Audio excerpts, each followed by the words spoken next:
तुमचा जो वाद चाललाय प्रांताधिकारी कलेक्टर आपलं जिल्हाधिकारी कार्यालय इकडे काय तिकडे काय, मी ते दोघं आमदारांना सांगेन, गिरीश भाऊंना सांगेन, मोठे भाऊ म्हणून यांना बसवा आणि तो वाद मिटवा. कारण की त्याच्याशिवाय हा विषय होऊ शकत नाही. कारण की 40 गाव इकडे काय, पाचोरा इकडे काय, पाचोऱ्याच्या मध्ये आज भडगाव काय, असं न करता जिल्ह्याला जे पोषक आहे ते निश्चितपणाने समजदारीने दोघा आमदारांना बसून निश्चितपणाने करावं, अशी एक लहान भाऊ म्हणून मी आपल्याला या ठिकाणी विनंती करतो.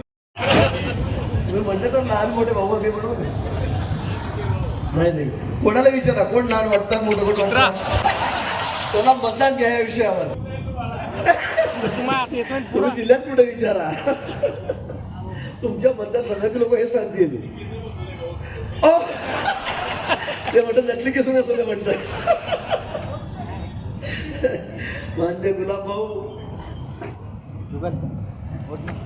सर्वांचे लाडके आमदार मंगेश दादा,